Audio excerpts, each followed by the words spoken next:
Palabra Suelta.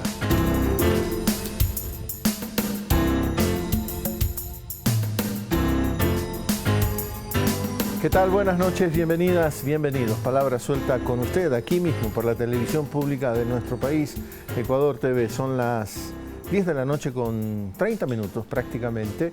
La misma casa, solo que estamos en distinto estudio, dentro de las instalaciones de Ecuador TV acá en la ciudad de Quito. Así que estamos contentos, renovando un poco el entorno desde donde hacemos y haremos de aquí en más Palabra Suelta cuando estamos en la ciudad de Quito.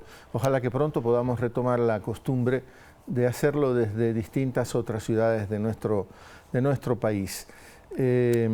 Inmediatamente presentarle, o mejor dicho, pedirle a la producción que ponga ahí en la pantalla los teléfonos de acá en la ciudad de Quito. Ahí están. Muchas gracias a la producción, para que usted se anime a participar en Palabra Suelta. Vamos a conversar con un académico, ha estado ya viviendo en América Latina muchos años, en el Ecuador también. Sus preocupaciones desde la academia, los temas de los derechos en general, pero también temas ambientales, temas de comunicación. Fernando Casado, de origen español y que ha recorrido buena parte de América Latina. Fernando, buenas noches. ¿Qué tal? Buenas noches, Javier. Gracias por la invitación. Digo bien, ¿no? Sí. Preocupación así de los derechos, ¿no? Sí. A los derechos se los ha clasificado en generaciones. ¿En qué generación estamos? ¿Qué tipos de derechos son los que hoy defendemos? Se supone que, de hecho, la clasificación o categorización en generaciones, primera, segunda y tercera, Ajá. siendo la primera civiles y políticos, la segunda los sociales, y la tercera y cuarta relacionadas más con temas bioéticos, tecnología, etcétera, ya está superada, ¿no? Yeah. Porque, de hecho, dividir en generaciones significa que haces una jerarquización de los derechos. Y, de hecho, constituciones como la de Ecuador ya reconocen la indivisibilidad y la interdependencia de los derechos humanos, y por lo tanto ese tipo de clasificaciones no funcionan, que son basadas en el paradigma liberal, porque de alguna forma lo que quieren es reafirmar la preponderancia de los derechos civiles y políticos de aquellos que se generaron y se reivindicaron ya a finales del siglo XVIII, pues eso está ya más que superado. O sea, hablamos de derechos y punto. Y punto. Derechos humanos. Humanos. Abarcan todo. Abarcan todos los derechos. Incluso, es más, la Constitución de Ecuador, como la de Bolivia y la de Venezuela, hablan incluso de reconocer aquellos derechos que no están ni siquiera reconocidos en la Constitución, siendo consciente de que el texto legal, pues una vez escrito y aprobado en referéndum, pues no se puede modificar, y que la sociedad es dinámica y que por lo tanto incluso derechos que se pudieran estar generando mientras que estamos hablando también estarían incluidos en la protección de textos legales tan de avanzada como la Constitución de Montecristi. ¿Necesitan tipificación esos derechos o simplemente se aplican y punto? Quiero decir, asimilando a lo penal, por ejemplo, ¿no? Si no hay la tipificación de un crimen, no es posible castigarlo ni sancionarlo. Si no está tipificado un derecho, no es posible aplicarlo. En los derechos humanos esto no cuenta. Bueno, claro, el derecho penal es muy especial porque en principio serían aquellos, versaría sobre los delitos más graves que pudieran incluso acabar con la privación de la libertad de una persona a su comisión. Pero claro, en el caso de los derechos, tú puedes basarte, por ejemplo, en tratados internacionales, puedes basarte en el control de convencionalidad o la jurisprudencia o decisiones de organismos internacionales. Así lo contempla la Constitución ecuatoriana, ¿no? Entonces, además, le da un poco la misma jerarquía a esos tratados internacionales que tendría la propia Constitución. Entonces, no hace falta que lo reconozcamos o lo hayamos positivizado de manera expresa para que podamos tomar en consideración un derecho humano. Empezamos por el lenguaje, Fernando, ¿cierto? ¿No? Para identificar las cosas. Cuando incluso, por ejemplo, ahora que estamos sufriendo el problema de la violencia de género, hay movimientos por todos lados. En Argentina es muy fuerte el movimiento, las manifestaciones, ni una menos, en todas partes en realidad. Si no empezamos con el lenguaje, creo que no avanzamos a ningún lado. Sí, el lenguaje es fundamental, ¿no? Ahí yo creo que podríamos encontrar la primera violencia o los primeros signos de machismo. Claro. Hemos hablado tradicionalmente de derechos del hombre, por ejemplo, Sí. y hoy en día eso está más que superado, pero sigue siendo, por ejemplo, un lenguaje que muchos académicos aún hoy día siguen utilizando y se les escapa ese tipo de lenguaje, ese léxico, que revela en el fondo un patriarcado y un machismo muy consolidado. ¿Cómo lo resuelves tú? ¿Cómo resuelves el tema del género? Escucho a hombres que, por ejemplo, si están en un colectivo y la mayoría son mujeres, dicen nosotras y no tienen ningún problema. Bueno, yo creo que se puede utilizar el masculino y el femenino de manera indistintamente, ¿no? Y creo que acostumbrarse también a utilizar la ambivalencia del género en el lenguaje es importante también. Sí. Pero yo creo que lo más importante es en todo esto una educación para la paridad, para la igualdad y desde luego también continuar con todo un elenco de medidas de acción afirmativa, de discriminación positiva, para que vaya quedando cada vez más aislado los comportamientos machistas y que finalmente sean superados, ¿no? Aunque todavía nos queda muchísimo que hacer. Todavía tenemos unas sociedades en las que, por ejemplo, en la representación política hay muchos más hombres que mujeres, en los puestos de poder y tomas de decisión siguen habiendo más hombres que mujeres. Seguimos teniendo también una disparidad en los salarios de hombres y mujeres y seguimos teniendo una sociedad muy amoldada a una visión desde la masculinidad y desde el patriarcado, que creo que todo esto habría que seguir trabajándolo y ser conscientes, no pensar que ya no somos machistas, no pensar que hemos superado el tema de la violencia de género o de la discriminación hacia la mujer, nada que ver, nos falta muchísimo por recorrer. Ahora, son temas que tienen una especificidad y tienen que ser tratados desde esa especificidad. Quiero decir con esto que un proyecto político y social general muchas veces se les olvida tratar la especificidad de determinados temas, el tema del racismo, el tema del machismo y otras cosas que hay que darles una atención específica para poder irlo superando. Sí, hay que darle una atención específica. Yo creo que deberían de estar contenidos en todas las políticas públicas que se desarrollen. Es decir, yo creo que, por ejemplo, de nuevo, ciñéndonos al tema del género, debe ser un eje transversal para que de esa forma sea tomado siempre en consideración, ¿no? Y que no de una forma especial o de repente como una política sui generis o porque de repente me pareció que era interesante o genial hablar de género, pues lo utilizo. No, debe ser un eje transversal a todas las políticas públicas. Has publicado, pasamos a otro tema, un reciente trabajo, bueno, la verdad es que no me apareció la fecha, así que no lo puedo precisar, de qué antigüedad tiene este trabajo sobre los crímenes de Trump contra Venezuela deben ser llevados ante la Corte Penal Internacional. No más de un año debe tener esto porque... No, apenas un mes y medio. Un mes y medio. De esto no se trata, de esto no se habla, de esto no dicen nada los medios. No hemos recogido, y tú lo dices en este trabajo relativamente extenso, para académico es pequeñito, es chiquitito, pero claro, para medios es un poco largo, pero algunas revistas de domingo podrían resumirlo o publicarlo completamente y empezar a enterarnos del boicot, brutal boicot, porque la gente tiene que saber que, por ejemplo, el 37% de las medicinas que el pueblo venezolano necesita se las proveía el mercado estadounidense o la oferta estadounidense. Si eso se bloquea, si eso se impide, porque las políticas públicas de Trump, no solo Trump, Obama también lo hizo, desde cuando definieron que Venezuela era una amenaza estratégica, no para los intereses del planeta, sino para los intereses de los Estados Unidos, empezó ese boicot. No sabemos muchas cosas de estas, Fernando. Sí, bueno, el artículo lo que aborda es que, y además creo que es bastante adecuado dada la coyuntura que está viviendo Ecuador, porque en este momento hay varios miembros de la Corte Penal Internacional llevando a cabo un seminario en Ecuador, en la UNASUR.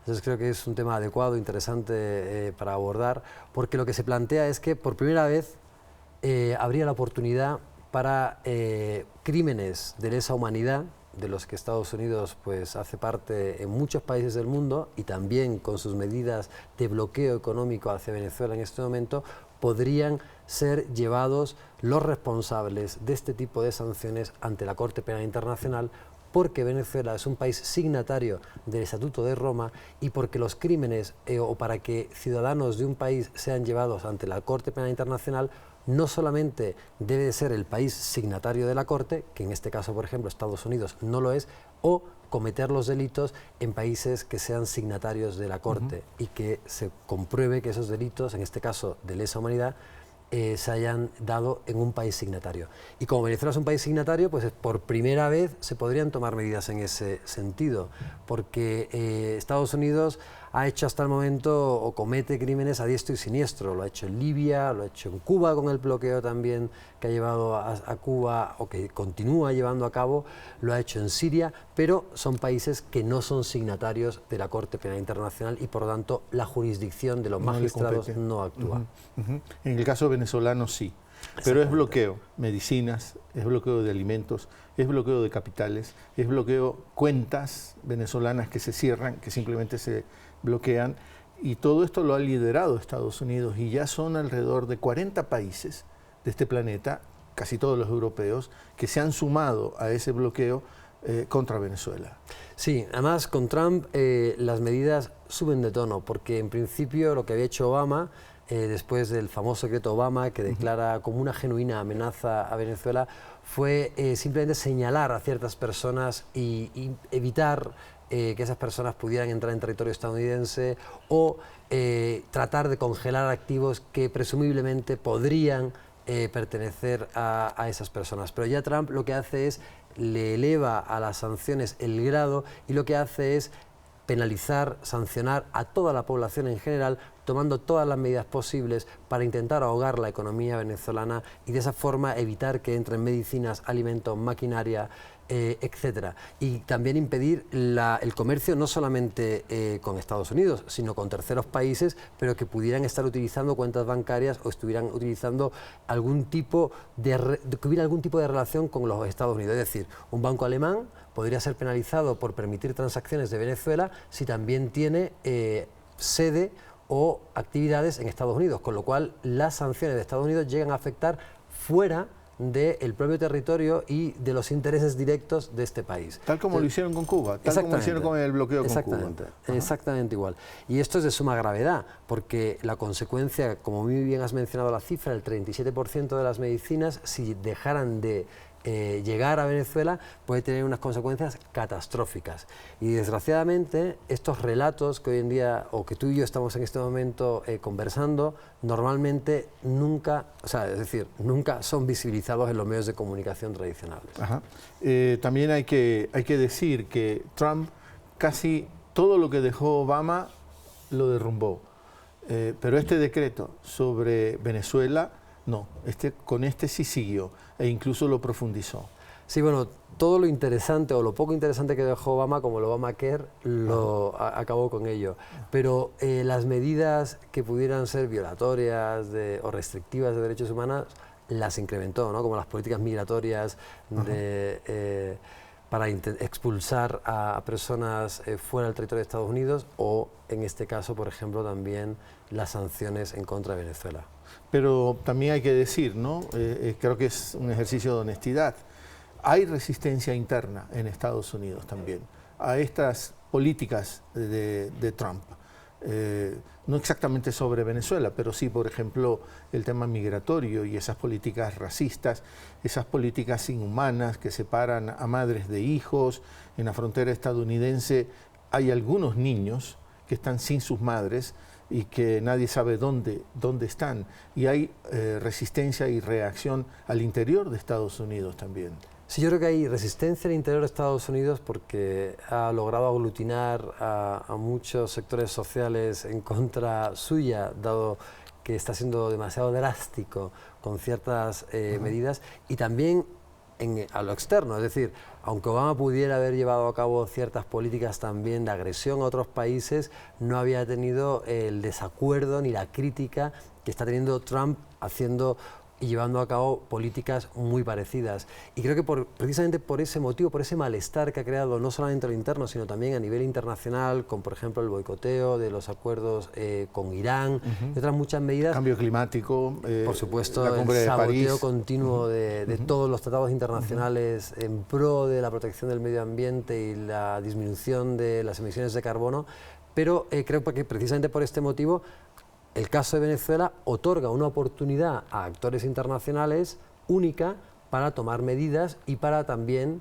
tirarle de las orejas a Donald Trump y recordarle que él también está sujeto al derecho internacional y que no puede pasarse por el arco del triunfo todo lo que le dé la gana. Sí, pero el otro escándalo que hoy mismo se está manejando en los Estados Unidos, casa adentro, es que el mismo Trump ha dicho: tengo tal poder que yo me puedo perdonar a mí mismo, usando mi propio poder. Y New York Times, muchos medios le dicen: señor, usted se cree emperador, usted es un presidente, usted también se somete a la ley, no está por encima de la ley. Sí, bueno, realmente tiene un complejo narcisista de emperador, pero al mismo tiempo tiene razón. Es decir, actúa de cualquier forma con total impunidad. Ajá. Entonces, efectivamente, hay también en este momento un hiperpresidencialismo. Tiene razón en esta visión de sí mismo como emperador. Yo creo que absolutamente, porque de hecho está haciendo, casi todo lo que ha querido hacer y no ha habido manera de impedirlo. O la resistencia es muy limitada. Por ejemplo, en las medidas migratorias hubo jueces que intentaron obstaculizar ciertas medidas y temporalmente lo lograron hacer, pero posteriormente siguió adelante con esas medidas de expulsión y de impedir entrar a ciertas nacionalidades en su país, por ejemplo, ¿no? Última parte de este primer recorrido sobre el tema venezolano. Viviste en Venezuela, conoces esa sociedad. No hay que olvidar que Estados Unidos empezó a tratar a Venezuela como la trata hasta el día de hoy desde 2002. Tú nos lo recuerdas en este artículo, cuando intentaron tumbar a Chávez y en un primer momento parecía que lo lograban, pero Chávez se recupera. Ese nuevo gobierno que ellos imponen no dura más de 2 o 3 días y desde esa primera intentona no han cejado en su lucha por derrotar o derrocar a los gobiernos de Venezuela, y la gran tragedia es que dentro de Venezuela no aparece un opositor. Sí, yo creo que además ese fue un punto de inflexión muy interesante el que has mencionado, el del golpe de Estado del año 2002, porque yo creo que ahí hubo un cambio de época en cuanto al tratamiento de Estados Unidos y su relación con la región, ¿no? Porque aquello sí fue una intentona golpista a la antigua usanza, ¿no? Como eran los golpes de Estado durante los años 60, 70, muy parecido al de Argentina, Uruguay, el golpe que sufre Allende, pero sin embargo ocurre algo insólito y que nunca antes había ocurrido en la historia de la región. Después de que triunfa el golpe, después de que se le apresa al presidente, después de que está en la isla, una isla militar llamada La Orchila y con un destino bastante difícil de saber, en el que se estaba barajando incluso que se iban a llevar al presidente Chávez a Estados Unidos, hay un contragolpe cívico-militar, pero impulsado principalmente por una revuelta espontánea popular en contra de lo que había sido un bloqueo mediático y en contra de lo que estaba intentando hacer todo lo que era, primero, la intervención de los Estados Unidos y los políticos que habían de la derecha tradicional que habían logrado tomar el poder, y tienen que abandonarlo en 47 horas. A partir de ahí, lo que se empieza a dar es el abandono de ese tipo de golpes y a iniciar, por ejemplo, lo que es la judicialización de la política, que tan de moda está en este momento, o otro tipo de acciones como visibilizar la corrupción, o otro tipo de ataques desde los medios de comunicación contra estos gobiernos para desprestigiarlos, porque son conscientes de que ya no tiene sentido y no van a tener capacidad de triunfo los golpes de Estado del siglo XX. En el siglo XXI son otras las estrategias que se utilizan. O la intención de utilizar organizaciones, instituciones internacionales, y hoy mismo, este día hemos asistido a otro fracaso, digo, lo entrecomillamos, ¿no?, porque no obtuvieron en la OEA los votos necesarios para expulsar a Venezuela de la OEA. Es decir, se reafirma que no tienen las condiciones para dar esos golpes, pero sin embargo no desisten, ¿no? Sí, como muy bien has definido, desde el año 2002 a esta parte no cejan en sus intentos de acoso y derribo del gobierno, primero del presidente Chávez y hoy en día de Nicolás Maduro, que incluso yo creo que ahora se han redoblado esos ataques, y uno de los frentes de acción sin duda es la OEA. Es, de hecho, una de las estrategias que han empezado a tener mucho éxito desde la muerte de Chávez y la vuelta de muchos gobiernos de derecha a la región ha sido vaciar de contenido organizaciones como por ejemplo la UNASUR, que trataban de quitar el foco de atención y el lugar de toma de decisiones de la Organización de Estados Americanos, de la OEA, que había sido desde hace mucho tiempo considerado como la agencia de colonias de Estados Unidos, y de nuevo se vuelve a poner el foco en ese lugar donde la capacidad de actuación de Estados Unidos es total, ¿no? Porque de hecho su sede está en Washington, cuando además Estados Unidos no ha ratificado ni firmado muchísimos de los convenios internacionales regionales en materia de derechos humanos. Entonces ese frente está en pleno desarrollo, en plena actuación, y ha habido una votación en la cual se ha intentado suspender a Venezuela de la OEA, que se necesitaban 24 votos de los 34 miembros, y siguen desde hace 2 años empantanados en 19 votos. Y hoy día obtuvieron los mismos 19 Los mismos 19. Y aún así vas a ver todos los titulares como que anuncian una inminente expulsión, ¿no? Sí. Porque el Frente Internacional funciona siempre con el mediático. Si te guías solo por los titulares, ya estaba Venezuela expulsada. No existiría Venezuela. No existiría Venezuela. Es un drama, ciertamente, ¿no? Claro, al frente de todo esto, muchas veces están los medios internacionales y los medios locales también, ¿no? Amplificando este discurso de los Estados Unidos. Siempre, yo creo que en la disputa de los sentidos y en la capacidad de crear opinión pública y de influir sobre la opinión pública para precisamente poder imponer la agenda de las élites, los medios de comunicación son fundamentales. Es la pieza maestra para lograr que los pocos dominadores, que son los responsables de tener esta situación, estas sociedades extremadamente injustas, pues puedan llevar a cabo esa agenda de injusticia. Y ahí, cómo no, los medios de comunicación son el caballo de batalla. Y para también crear percepciones sobre unos países negativas y sobre otros positivas, pues también los medios de comunicación juegan un rol fundamental. Y cómo no, todas esas acciones de acoso y derribo, de hostigamiento a Venezuela, no tendrían tampoco sentido ni tendrían éxito o no podrían sostenerse en el tiempo si no fuera gracias a los medios de comunicación. No solo los medios, no hay que decirle que todos los aparatos ideológicos que puedan usar, como el cine, también lo van a hacer. Es muy complejo el tema. En unos momentos nos relatan todas estas cosas, nos mienten en esos relatos, tienen el relato único, y en otros ocultan las cosas, ¿no? Hacen esos juegos, porque podríamos pasar a España, tu país de origen, porque en cambio frente a España hay una suerte de ocultamiento, ¿no?, de lo que pasa en España. Y han pasado cosas en España, y cosas muy importantes. Ha habido un cambio de gobierno, ha habido una censura, ya sabemos que es un régimen, monarquía parlamentaria, que funciona en base al voto de confianza, y a Rajoy se lo quitaron. Y hoy tenemos un nuevo presidente del PSOE español. Esto casi no se toca en el Ecuador, no se toca en buena parte de la región. Ahí, en cambio, los medios ocultando. Sí, bueno, una forma de ocultar es el silencio, es la forma más extendida de manipulación de los medios de comunicación, porque bueno, conocemos el lema de lo que no aparece en los medios no existe. Entonces, si aquellas realidades que queremos de alguna forma sobredimensionar o manipular las tenemos continuamente en los medios, como Venezuela, aquellas de las que no queremos que se hable simplemente desaparecen.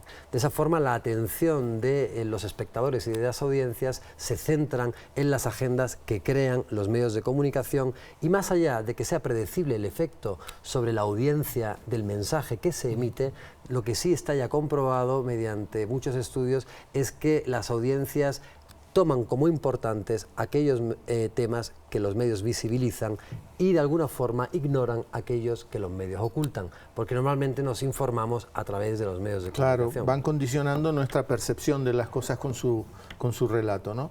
Y eres experto en tema de comunicación y trabajaste también esta intención que está ahí presente en la sociedad ecuatoriana, la repartición de frecuencias, ¿no?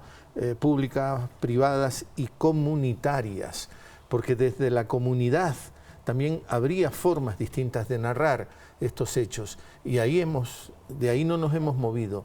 El filón comunitario es lo que menos desarrollamos en todo este tiempo. De hecho, está bien que lo traigas a colación, sí, porque precisamente en el debate, o la falta de debate, mejor dicho, de la reforma que se está produciendo en este momento de la Ley Orgánica de Comunicación, no se habla nunca, o muy poco, de los medios comunitarios.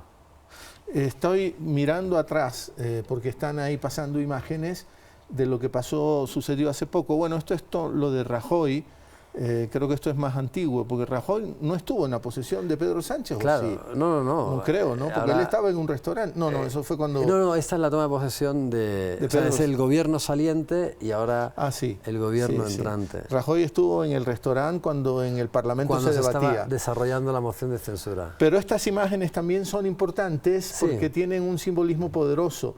Pedro Sánchez, del PSOE, jura la fidelidad que se tiene que jurar con todo el ceremonial en momentos como estos, pero ya no hay un crucifijo ni una Biblia. En un país laico, la primera vez en ¿cuántos años llevamos ya? 40 de democracia, y es la primera vez que un presidente del gobierno jura sobre la Constitución sin símbolos religiosos.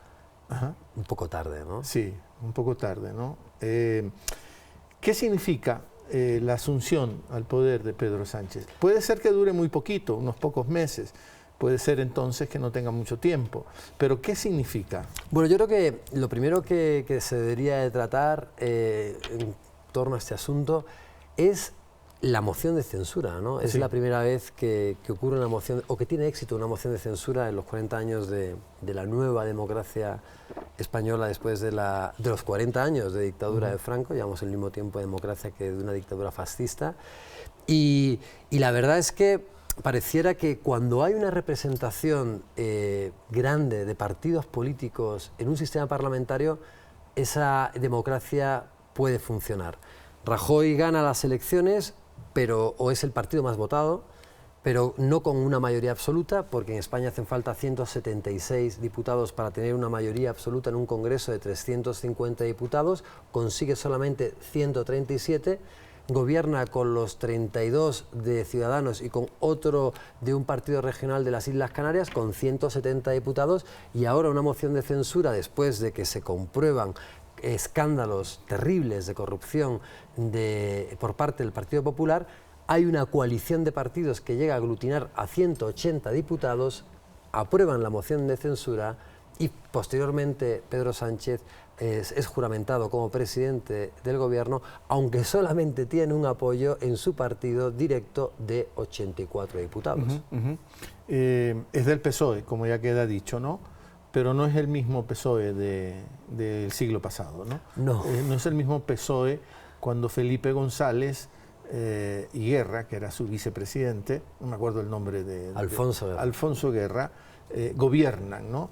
Es la Europa, es la España que se incorpora a Europa, que también trabaja para alcanzar ese estado de bienestar muy característico de Europa, de una parte de Europa, sobre todo Europa del Norte, de esa socialdemocracia europea, al PSOE de estos años. No es lo mismo, hay una enorme diferencia. Sí, igual también ha habido quizás un viraje al centro del Partido Socialista, que a veces más que llegar al centro han rebasado y se han colocado en la derecha, porque al final quien llevó a cabo los planes de ajuste después de la crisis del año 2008 y la precarización y el desmantelamiento del incipiente estado de bienestar, porque España en el fondo siempre ha sido periferia y en Europa estaba muy lejos de tener un estado de bienestar como el que tuvieron a países del centro de Europa como Alemania o como Francia, o del norte como los países o el modelo escandinavo.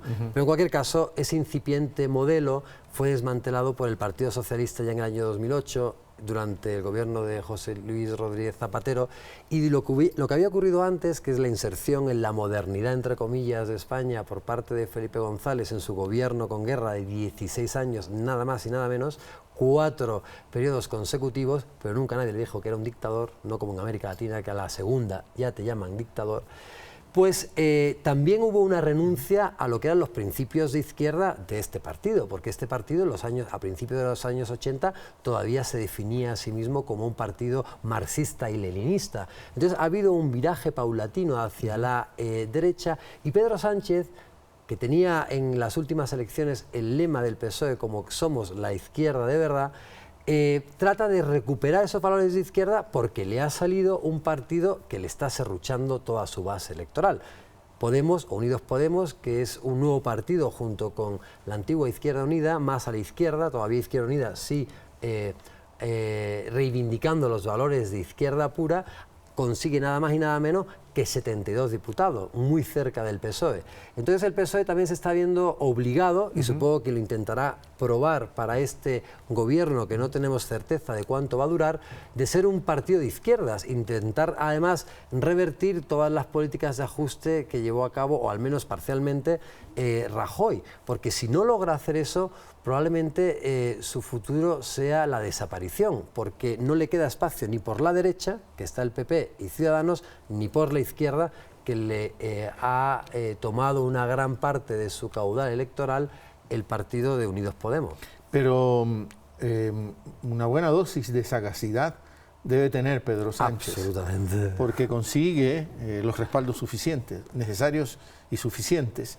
Podemos sí se suma y hacen la aclaración de que lo hacen sin ningún tipo de condiciones. Y la verdad es que estamos asistiendo en la configuración del gabinete de Sánchez, que es un gabinete solo de su partido, ¿no? Solo de su partido, matizado con tecnócratas, sí, que a veces no están tan vinculados directamente con su partido. Científicos, en fin, ¿no? Exactamente, ajá, pero sin duda lo que has dicho es completamente cierto, ¿no? La sagacidad de Pedro Sánchez es muy sorprendente. Pedro Sánchez, además, que había ganado en principio unas primarias, las primeras primarias que se hicieron con las bases del partido, a lo interno del Partido Socialista, y que después, por presiones de la directiva, donde estaban los varones representados con mucha influencia todavía de Felipe González, el histórico del Partido Socialista, hacen que tenga que renunciar, incluso deja el escaño. Vuelven a celebrarse primarias, vuelve a presentarse Pedro Sánchez, vuelve a ganarlas, y ahora, sin tener ni siquiera un curul en el Parlamento, logra ser investido presidente del gobierno y logra llevar a cabo una moción de censura contra Rajoy. Entonces, desde luego que Pedro Sánchez sabe moverse en política. Y tiene carisma, como se dice en política, ¿no? Sí, sí. He visto ahora poquito, no sé si la producción las tenga, unas imágenes despidiendo a la selección española de fútbol, y tiene carisma, lo ha dicho de manera más suelta, más simpática. Sí, y es no, joven, sí, divertido, dinámico. Y no con las rigideces que caracterizaban a Rajoy, ¿no? Sí, y las meteduras de pata también de Rajoy. Sí, sí, ¿no? Sí, Rajoy tenía poco carisma y a veces era muy torpe en la dialéctica. Rajoy, ¿no? Sí.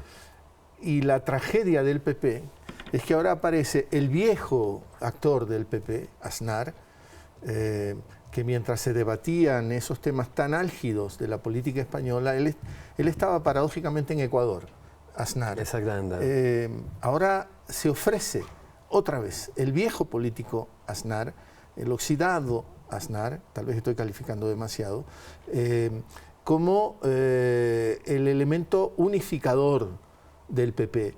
Y él dice, si no lo hacemos, vamos a desaparecer. Pero es Aznar el que está proponiendo eso. Sí, bueno, Aznar sería el Felipe González, ¿no? Pero en el caso del PP, porque después de los 16 años de Felipe González, pues vino los 8 años del periodo de Aznar. Entonces es también el histórico del Partido Popular, es quien después de una gran lucha por tomar el poder logra hacerlo después de muchas elecciones. Y es quien después también de alguna forma deja a Rajoy como su delfín, que hay una ruptura interna, pero bueno, yo sí creo que tiene razón, no sé si será el actor más adecuado para tratar de dirimir las asperezas y volver a engrandecer el Partido Popular hoy en día de capa caída por todos los escándalos de corrupción que han hecho que Ciudadanos, la marca blanca del PP, y su especie de partido renovado le haya probablemente ya sobrepasado de cara a unas próximas elecciones en cuanto a votos. Ahí están las imágenes, perdona la interrupción, de la despedida a la selección española de fútbol, ¿no? No quiero que... no tiene audio, me están advirtiendo en la producción, pero yo lo que quería decir es que espero que no te Aquí emociones. estaba... sí, ahí está Sánchez. No lo saludó De Gea. Ah, ¿no? Eso destacan los medios españoles. De Gea no se acercó a saludarlo porque Pedro Sánchez hace algunos años se hizo eco de alguna acusación de corrupción contra De Gea que quedó absolutamente desvirtuada y De Gea le devuelve en esta oportunidad y no se acerca. Pequeñas anécdotas. Interesante anécdota. Pequeñas anécdotas.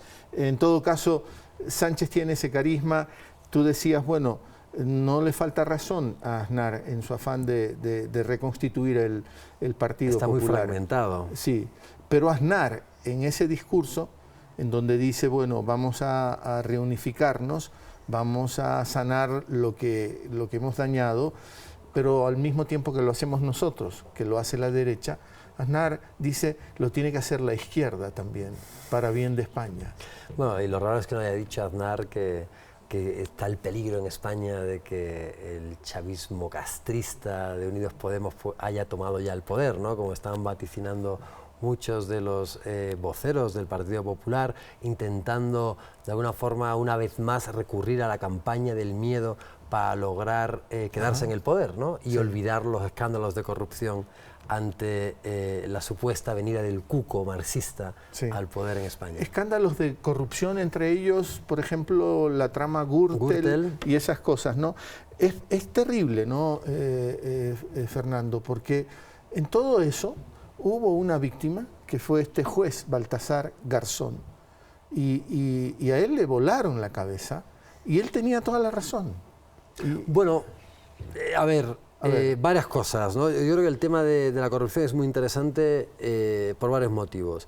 Ya ha llegado a un punto insostenible, pero si hacemos un poco el paralelismo con Ecuador, la corrupción nunca fue tratada en España como ha sido tratada en el último año en el Ecuador. ¿A qué me refiero? Estos son casos que vienen desde hace años, en tramas extremadamente complejas, en donde había pruebas del financiamiento ilegal del Partido Popular y la participación de los altos cargos del Partido Popular en este tipo de actividades de manera directa. Después ya de la última sentencia es cuando finalmente se recaban los apoyos para una moción de censura.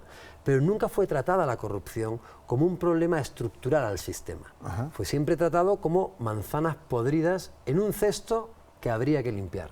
Sin embargo, aquí entonces, siempre había un control de daños del propio sistema. Por eso tardó tanto también en demostrarse lo que finalmente se ha demostrado, pero que ya hacía mucho tiempo que se sabía. En cambio, acá a veces, y probablemente por la intencionalidad que los propios medios tienen, no se habla de manzanas podridas en un cesto que hay que limpiar. Se habla del cesto. Del cesto podrido.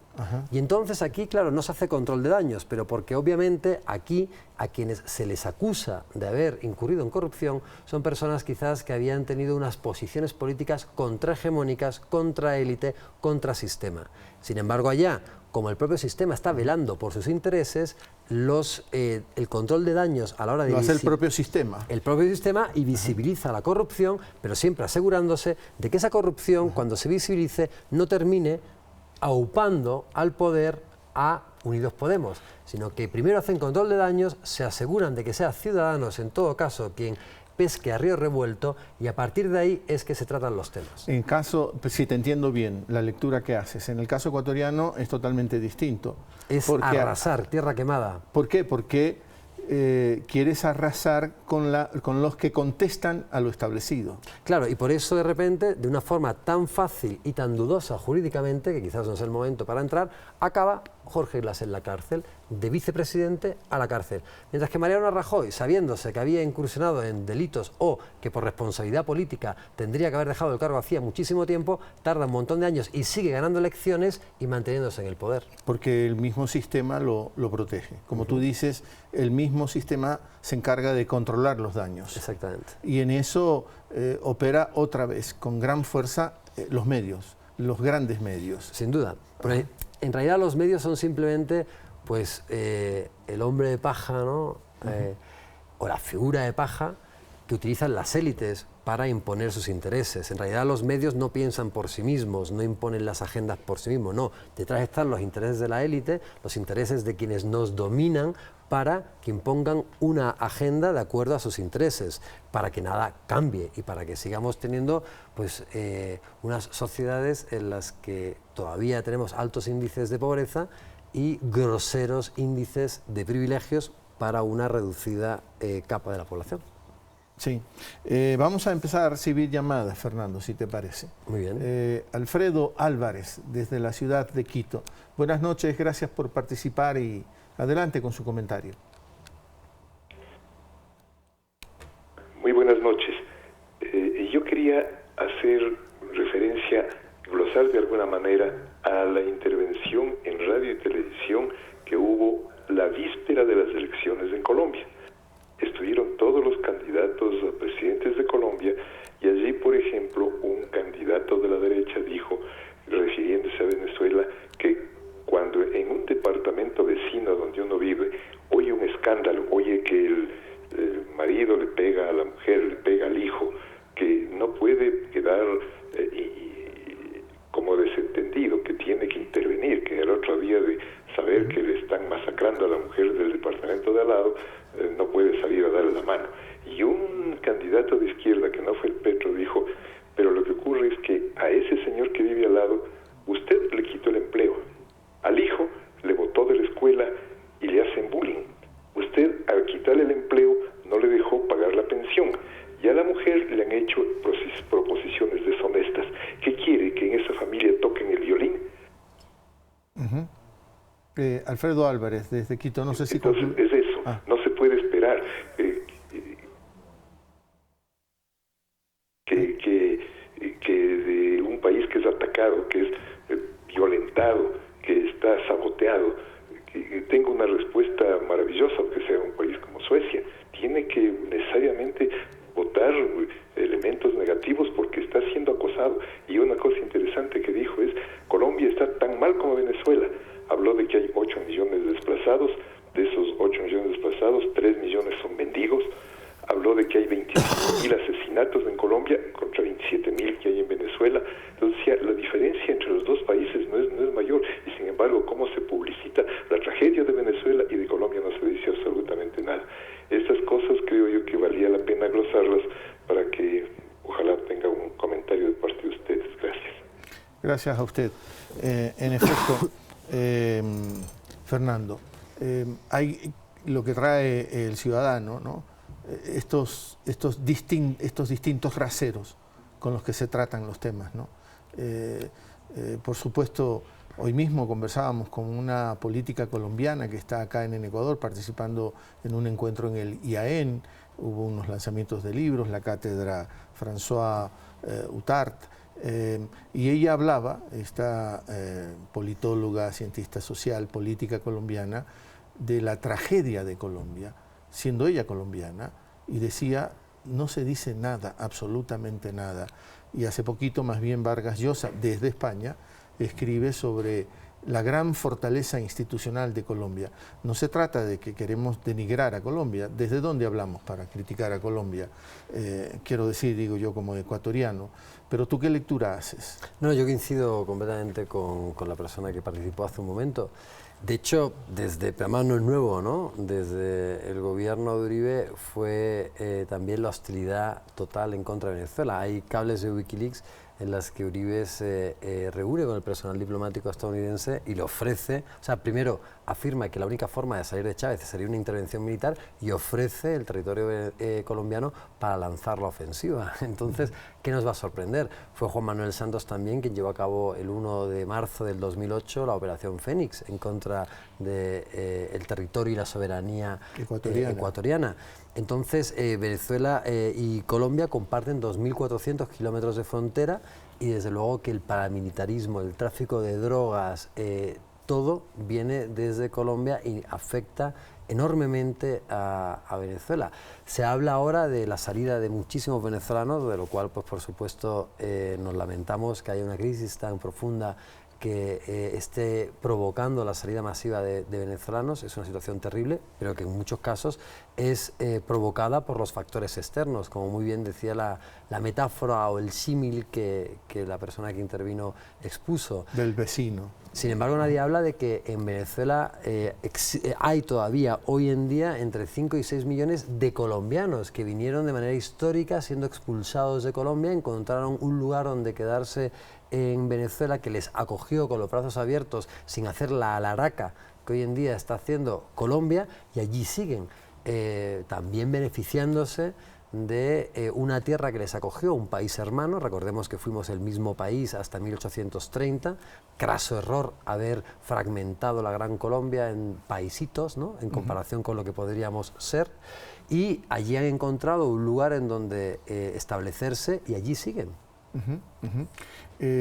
Pero se trata de distinta manera. El tema es tratado de distinta manera. Yo reitero o recupero ese artículo, ¿no?, de García Márquez, al que le contesta Atilio Borón con mucha fuerza, ¿no? Vargas Llosa, Atilio Borón le contesta a Vargas Llosa, ¿no? Porque, claro, de esa fortaleza institucional, de esa democracia, sí, de esa queremos hablar, de esa democracia que ha matado a tanta gente, ¿no?, de esa democracia que se ha construido con una guerra civil de por medio de 50 años, ¿no? Pero hay que aclarar que no es su pueblo, ¿no? Siempre aclaramos que son sus élites las que han construido eso, ¿no? Sin duda. Y también una democracia en la que participa menos del 50% de la población cuando se celebran elecciones, del descrédito que tiene ese sistema electoral, por ejemplo. Y cuando se elige a Santos, la participación fue de solo el 40%. Exactamente. Cuando se elige a Santos. Pero era en Colombia. Y entonces ahí no se dice nada. Absolutamente. Ahí no se habla. La legitimidad que tiene Santos es total. ¿Y por qué es eso? Pues porque obviamente es un amigo de las élites, es un amigo del sistema, es un amigo del concierto internacional de dominación y por lo tanto a tus amigos, o bien, como decíamos antes, no hablas de ello o le das palmaditas en la espalda. O controlas los daños. Claro, o cuando lo hacen mal, controlas los daños. Sí, controlas los daños. Y para eso tienen enormes mecanismos para controlar esos daños. Pero volvamos a España y a Europa, ¿no? Tú decías, España está en la periferia de Europa. Y había un dicho muy grosero, que yo no sé si ofendía a los españoles, esto de que Europa terminaba en los Pirineos, ¿no? A mí no me ofende, a mí me halaga. ¿Ah, sí? Sí, porque normalmente en las narrativas históricas pues tampoco entran los 700 años que estuvieron los musulmanes, los árabes en territorio español. Imagínate, desde 1492 que se supone que se expulsa a los árabes hasta ahora, ha pasado menos tiempo del que los árabes pasaron en territorio español. Y por lo tanto, pues yo la verdad es que me siento muy orgulloso de tu pasado árabe, de tener sangre africana en mis venas, ¿no?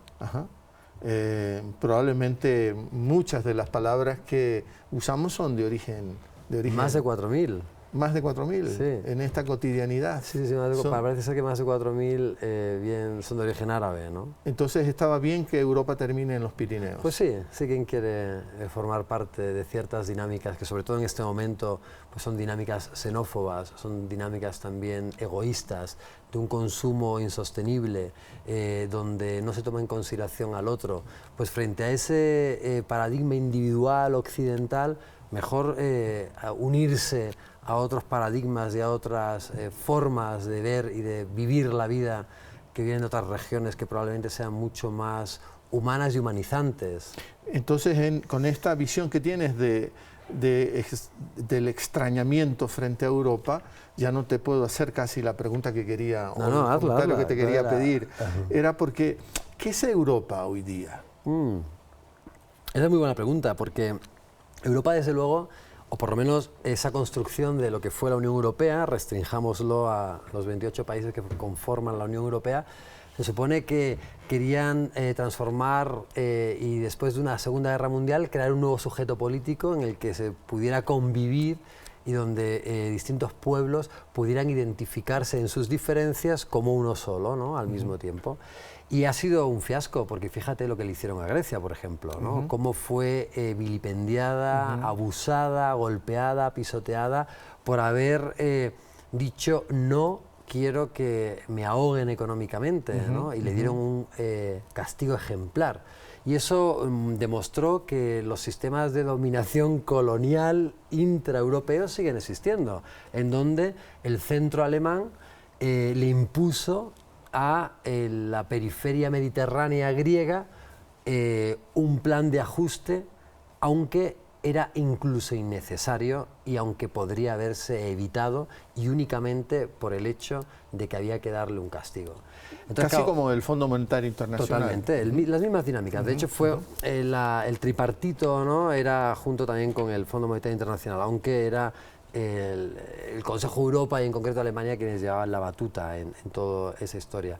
Entonces, claro, frente a esa Europa, a mí, pues la verdad es que yo no me identifico con esa Europa. Tampoco me identifico con una Europa que primero provoca una guerra en Siria y después de que provoca la guerra, de que mueren millones de personas, de que se generan unos flujos migratorios de refugiados de millones de personas, son expulsados, son maltratados, son dejados fuera. Entonces tampoco esa es mi Europa. Y donde están, sobre todo en el centro de estos países, tomando cada vez más fuerza partidos de derecha, partidos xenófobos, partidos con muy poca solidaridad con el otro, con muy poca empatía con el otro. Esa no es la Europa y la identidad que yo quiero forjar. ¿Y con qué Europa sí quisieras identificarte? ¿Existió esa Europa alguna vez en tu lectura? Yo creo que no ha existido, ¿no? Pero desde luego sí que hay una identificación con una Europa más desde una perspectiva cultural, claro, desde una amalgama variopinta de distintos pueblos que sí conviven, porque después una cosa son nuestros gobiernos y nuestras políticas y otra cosa son nuestros pueblos, ¿no? Entonces, pues los pueblos europeos, ya sea el de Alemania, el de Noruega, el de Turquía o el de Grecia, pues son gentes maravillosas, con una gran heterogeneidad. Y eso, pues desde luego que eso hay que rescatarlo y hay que además pues hacerlo valer. Y en el momento en el que uno pueda entremezclarse y poder lograr crear una identidad también común, pues eso es muy positivo. Pero desgraciadamente esa parte, que era la parte más positiva, más interesante, que podría surgir de la Unión Europea, es la que menos atención se le ha prestado e incluso la que, cuando ha convenido desde los poderes económicos, se ha pisoteado. O sea que no hay que irle a ningún país europeo en este mundial, Fernando, ¿no? Hombre, a España yo sí, pero porque claro, hay una cierta identidad nacional, sí, pero folclórico, deportística, pero no. Decía Calvino, el fútbol da unas insinuaciones de identidad, algo de eso decía, ¿no? Sí. Hay que irle a Colombia y a Perú. A Colombia y a Perú. ¿A eso le vas? ¿Y algún país africano? Hombre, y a todos los africanos, lo que pasa es que creo Senegal, que no hay chance, ¿no? Pero claro, en realidad a todos los del sur hay que irle. A todos los del sur. Y ir en contra de la hegemonía futbolística que también ejercen Brasil y Argentina. Ellos son el imperio en el fútbol. El imperio en el fútbol. Y son parte de la gran fiesta, esta fiesta que cada vez es más cara y por lo tanto expulsa cada vez más a gente, ¿no? Sí. Porque no todos vamos a poder pagar esa fiesta, ¿no? Exactamente, no, y aparte de las consecuencias nefastas que dejan los países, ¿no? Sí. Mira lo que ocurrió, por ejemplo, en Brasil. Veamos cuál va a ser el coste después para la propia Rusia, ¿no? Rubén Lor, desde, si me ayuda la producción porque se me escapó, desde Puerto Viejo. Buenas noches y gracias por participar. Hola, buenas noches, gracias. Gracias por la oportunidad también. Yo quería más bien consultar porque, como lo mencionaba el invitado, actualmente se quiere luchar contra la corrupción, o al menos ese es en este año se ha estirado o se ha emitido un tema de todo lo que ocurrió en el proceso anterior, está manchado por la corrupción. Sin embargo, en todo este proceso de acusaciones no se aterriza en pruebas fehacientes para señalar a los culpables, y más bien ha sido un tema mediático, y en toda la región, no solo en el país. ¿Cómo hacemos los ciudadanos? ¿Dónde encontramos? Sí, hasta en los medios públicos se contagia justamente de este proceso mediático, justamente, que al final le deja un sinsabor, un mal sabor al ciudadano, que consideramos que en los 10 años, a pesar de algunos casos puntuales de corrupción comprobados, porque lo otro ha sido señalamientos sin comprobaciones, ¿cómo encontramos los ciudadanos en este ambiente mediático un espacio justamente para discrepar o escuchar la segunda alternativa, la segunda opinión, que sí lo hubo, a pesar de los señalamientos que le dio al anterior gobierno de que era dictador? Usted encontraba un grupo de medios que atacaban al gobierno y otro grupo que hacían un equilibrio donde el ciudadano común podía sacar sus conclusiones. Ahora solo vemos todo el poder mediático, inclusive, entiendo desde mi punto de vista, medios públicos, señalando, y el ciudadano no encuentra un respiro justamente para poder decidir y discrepar o asimilar la verdadera información o en realidad lo que está ocurriendo, principalmente en temas de corrupción.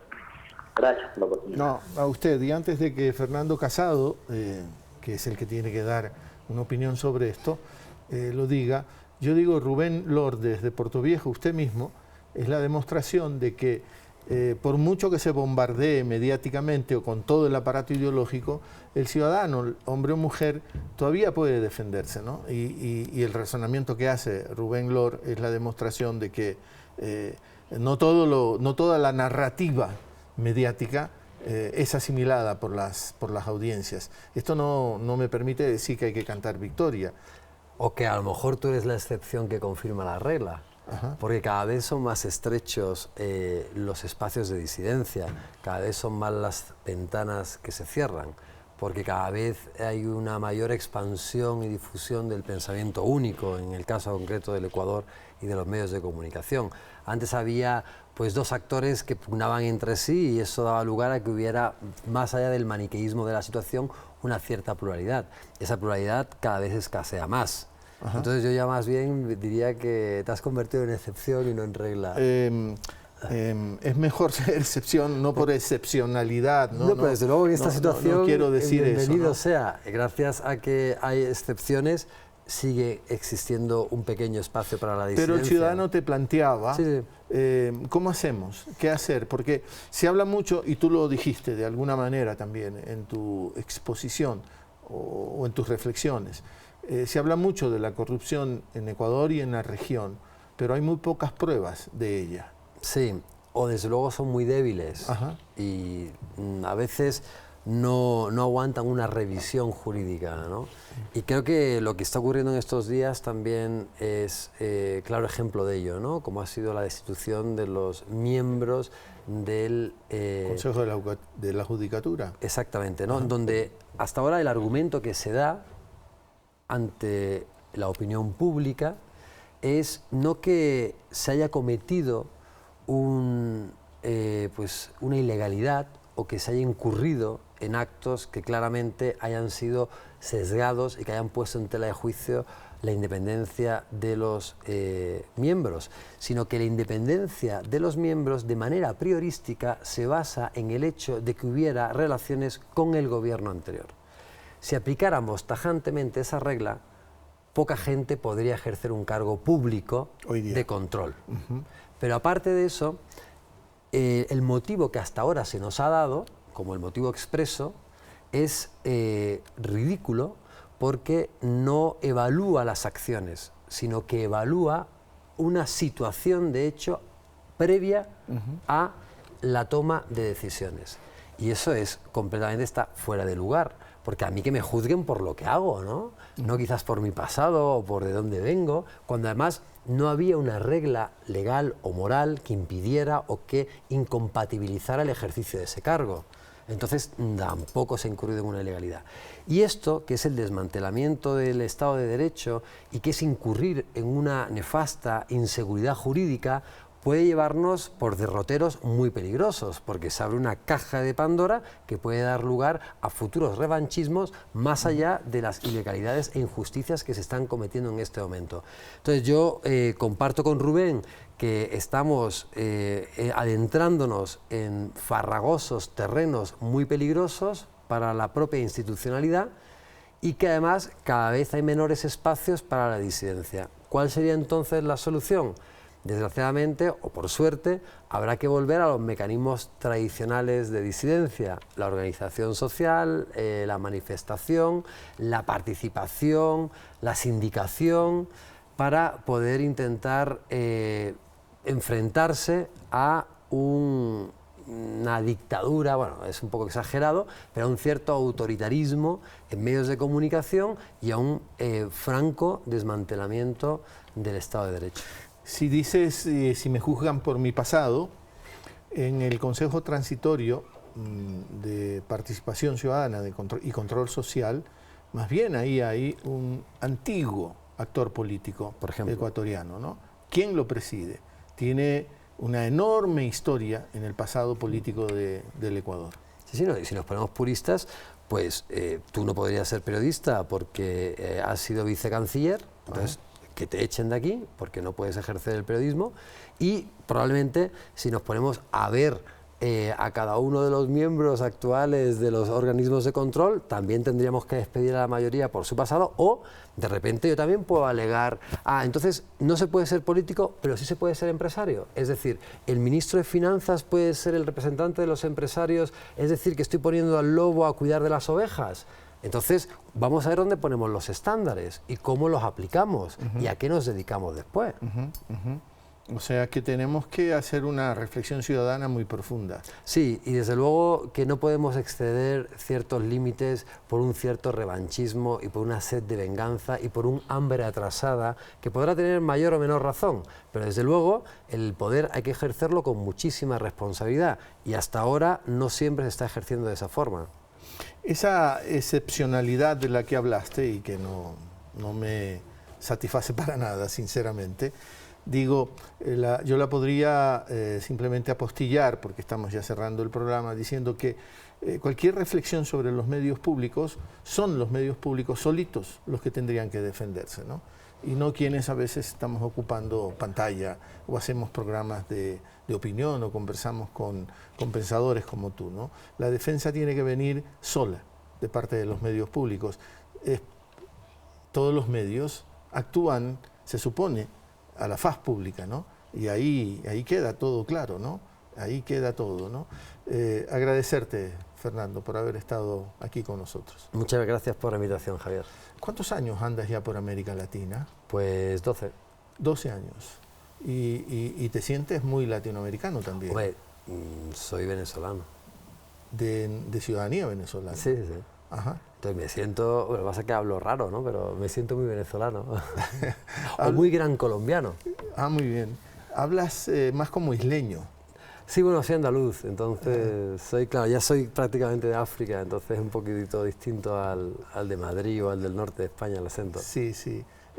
Más propio de la España que conocemos. Sí, bueno, y más vinculada también a América Latina, ¿no? Sí.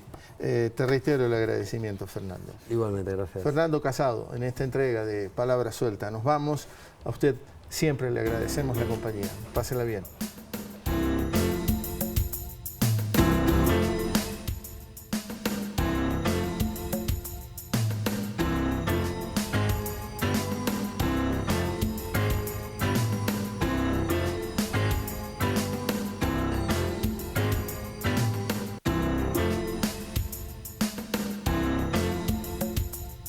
Palabra Suelta.